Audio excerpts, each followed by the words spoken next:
Hi everyone, आज की video उन बच्चों के लिए बहुत ज़्यादा इम्पॉर्टेंट है जिनके क्लास 10th 12th और ग्रेजुएशन में 50% से कम नंबर आए। अगर वो अपने कम नंबर होने की वजह से ये सोच रहे हैं कि क्या वो एलिजिबल हैं या नहीं, तो वही सारे क्वेश्चंस का आंसर देने के लिए आज हमने ये वीडियो बनाई है ताकि हम आपके बहुत सारे डाउट्स क्लियर कर पाएँ जिनकी वजह से आप परेशान होंगे और आप सोच रहे होंगे कि क्या हम MBA अपने as a career option choose कर भी पाएंगे या नहीं कर पाएंगे।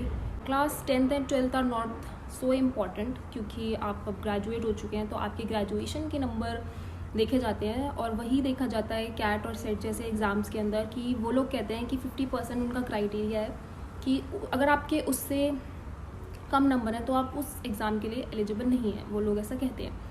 तो आपको ग्रेजुएशन के मार्क्स ध्यान में रखने हैं। 10th और 12th में अगर आपके कम है कोई बात नहीं, और ग्रेजुएशन में 50% अबव है तो आप आराम से वो पेपर में दे सकते हैं। मगर उन बच्चों का क्या जिनके ग्रेजुएशन में 50% से कम रह गए हैं, तो उनके लिए भी उनमें मैं एक चीज़ और ऐड करना चाहूँगी कि अगर आप OBC हैं, ST हैं या SC हैं तो आपके लिए 45% क्राइटेरिया है कैट के लिए, कैट और सेट जैसे एग्ज़ाम्स के लिए। तो आप अगर आपके 45% भी हैं तो भी आप पेपर दे सकते हैं। तो सवाल आता है उन बच्चों के लिए कि उनका क्या, जिनको अपना करियर MBA में ही बनाना है, तो उनको ऐसा क्या करना चाहिए अगर उनके कम नंबर कम है कि वो पेपर दे सके और कॉलेजेस में अप्लाई कर सकें। तो ऐसे में भी काफ़ी टाइप के कॉलेजेस हैं जिसमें आप अप्लाई कर सकते हैं, जैसे कि ZAT, माईकैट, एंटिस, ये कुछ टाइप्स के कॉलेजेस हैं जिनके अपने अलग पेपर होते हैं और ये 10th 12th या ग्रेजुएशन में 50% नहीं मांगते हैं। तो आप इनके वेबसाइट पे जाके चेक कर सकते हैं इनकी एलिजिबिलिटी क्राइटेरिया और आप इसमें अप्लाई कर सकते हैं और अपना ड्रीम आप पूरा कर सकते हैं MBA करने का भी। अब हम बात करते हैं कैट के ऊपर। पहली चीज़ कि कुछ कॉलेजेस ऐसे होते हैं, कोई कॉलेजेस ऐसे होते हैं उनकी आप उन पर्टिकुलर कॉलेजेस की आप वेबसाइट पे जाके चेक कर सकते हैं कि उनका क्राइटेरिया क्या है। उनका ये होता है कि वो 50% से कम वाले बच्चों को भी लेते हैं और वो जो आपका कैट स्कोर होता है उसको भी मान्यता देते हैं। तो उन कॉलेजेस में आप ऐसा कर सकते हैं कि जब अपना कैट वगैरह का फॉर्म भरेंगे तो आप अपने लास्ट सेम, क्योंकि ज़्यादातर लोगों के लास्ट सेमेस्टर में अच्छे नंबर आ जाते हैं और मोर देन 50% आ जाते हैं, तो आप वो स्कोर डाल दीजिए और अप्लाई करिए। येस यू आर थोड़ा सा फेकिंग इट आउट, बट आप कर क्या सकते हैं, आपको एलिजिबल तो होना ही पड़ेगा। वो बात अलग है कि आप टॉप IIMs और टॉप कॉलेजेस में MS के कोर्सेज़ नहीं कर पाएंगे। आप कुछ लिमिटेड कॉलेजेस में आप PGDM के कोर्सेज़ में अप्लाई कर सकते हैं। आप उनकी वेबसाइट्स में गूगल कर सकते हैं आप इन सारे कॉलेजेस को जो 50% से कम पे लेती हैं मगर उनको कैट स्कोर की ज़रूरत है, वो कैट स्कोर माना जाता है वहाँ पे, तो वहाँ आपको ये करना पड़ेगा फॉर योर ओन बेनिफिट। बाकी आप अगर, क्योंकि वैसे भी आप उन टॉप यूनिवर्सिटीज़ में नहीं जा रहे हैं, आपका अगर नंबर आ भी जाते हैं तो भी आप नहीं जा सकते हैं क्योंकि वो वहाँ पे उनका क्राइटेरिया ही 50% का है। बट आप सिर्फ उनमें जा रहे हैं जो अलाउ कर रही हैं, but they need a CAT score, तो आपको ये लिखना पड़ेगा। तो ये हमारा नंबर 1 कंसर्न था। बट जैसे कि आप जानते हैं कि हमने 11th में एडमिशन लिया तो हमारे 10th के मार्क्स देखे जाते थे, फिर हमने 12th से हमने कॉलेज में गए तो हमारे 12th के मार्क्स भी देखे जाते थे। सो ऐसे ही जब आप MBA, जैसे हमारे MBA में हम ग्रेजुएशन के नंबर भी देखते हैं, फिर जैसे आप MBA करके निकलेंगे तो MBA से जब आप बाहर जाएंगे तो आपके MBA के मार्क्स वही सबसे ज़्यादा मैटर करेंगे और वही सबसे ज़्यादा इंपॉर्टेंस रखेंगे।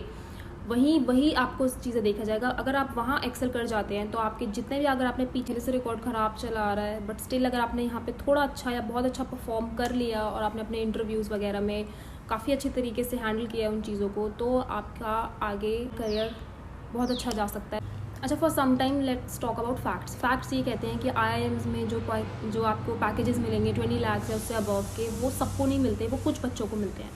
तो वो जो हैंडफुल अमाउंट ऑफ स्टूडेंट्स होंगे वो उन्हीं को मिलेगा, वो सबको नहीं मिलेगा। क्योंकि जब कोई बच्चा अगर उसके अच्छे नंबर नहीं आए हैं और उसकी उतना परसेंटेज या परसेंटाइल नहीं बन पा रही है तो कंपनी उसको नहीं लेके जाएगी और ना उसको उतना पैकेज देगी। तो वो सारा जो क्राउड होगा वो सारा भी वहीं आएगा जहाँ आप होंगे, जो कॉलेजेस 6 to 8 लाख के पैकेजेस देते हैं, ये सारा क्राउड भी वहीं आएगा।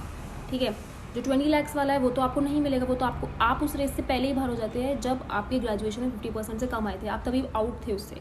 बट स्टिल आप उन रेसेस में थे जिसमें बाकी का सारा क्राउड आने वाला है। 6 to 8 लाख वाले में आप अभी भी हैं, तो आप उसमें आप अपना हार्डवर्क करके जा सकते हैं। तो at the end of the day ज़्यादातर लोगों को मौका इस जगह मिलेगा जहाँ पे एवरेज सैलरी 6 to 8 या 10 लाख पे जा रही है जिन कॉलेजेस में, रादर देन जो 20 लाख या उससे अबव पे पैकेजेस जाते हैं उसके बजाय।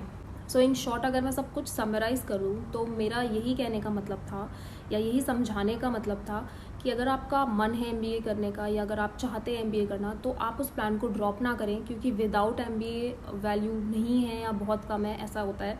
बट विद MBA आप कम से कम उस फील्ड में हैं जहाँ पे आपको एक एवरेज सैलरी मिलने की उम्मीद है, तो आप उस रेस में अभी भी हैं। बट विदाउट MBA तो आप नहीं हैं। तो आप ऐसे कर सकते हैं कि अगर आपके, ये ना सोचें कि आपके ग्रेजुएशन में कम नंबर आ गए या 10th-12th में कम नंबर आ गए तो कुछ नहीं हो सकता। 10th-12th में तो आप उसके बाद में आप स्टिल एलिजिबल हैं, बट अगर आपके ग्रेजुएशन में कम नंबर हैं तो आपको अपने लास्ट सेमेस्टर में मेहनत करनी पड़ेगी, या फिर आप अपने पेपर्स को रीवैल्यूएशन में भी भेज सकते हैं, थोड़ा बहुत चेक करिए, कॉलेजेस जाइए, चक्कर काटिए, बट स्टिल आप अपने 50% मेंटेन करिए।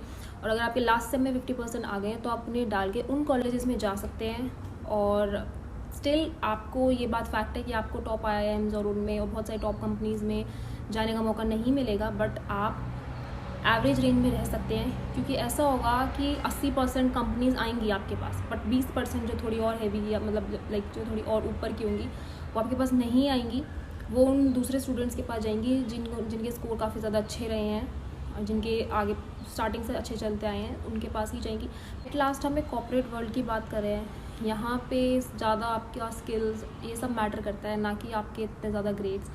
अगर आप किसी नॉर्मल कॉलेज से भी पढ़ के आप सेम कंपनी में जॉब कर रहे हैं जो एक बहुत ज़्यादा रेप्यूटेड कॉलेज से पढ़ के बच्चा कर रहा है, स्टिल अगर आपकी स्किल्स ज़्यादा अच्छी हैं और आपका कम्युनिकेशन स्किल्स जिस तरीके जो भी आपका काम है उसमें ज़्यादा अच्छे हैं आप, तो आपको ही ज़्यादा वैल्यू मिलेगी रादर देन उस बच्चे को जिसका कॉलेज आप वो ज़्यादा रेप्यूटेड कॉलेज से आया है। तो आप ऐसा ना सोचें कि यहीं पे सब बंद हो जाता है या स्कोप नहीं है, ऐसा नहीं है, स्कोप्स हैं, आप कर सकते हैं। तो ये मेरा आपको बस बताने का यही एक मोटिव था कि जो लोग इस डाउट में हैं कि क्या हम MBA नहीं कर सकते या कोई चांस ही नहीं बचा क्या, तो उनके लिए ऐसा नहीं है, आपके लिए चांसेस हैं। तो आई होप मैंने आपको अपने सारे पॉइंट्स क्लियर कर दिए होंगे कि आप कैसे MBA के लिए एलिजिबल हो सकते हैं, कैसे आप कैट सेट वगैरह के पेपर दे सकते हैं अगर आपके ग्रेजुएशन वगैरह में भी कम नंबर रह गए हैं और आप MBA का सपना पूरा करना चाहते हैं। तो आई होप आपके डाउट्स थोड़े बहुत क्लियर हुए होंगे और आपको ये वीडियो पसंद आई होगी। और अगर आपको ये अच्छी लगी तो please do like, share and subscribe our channel for more informative videos like this. Thank you.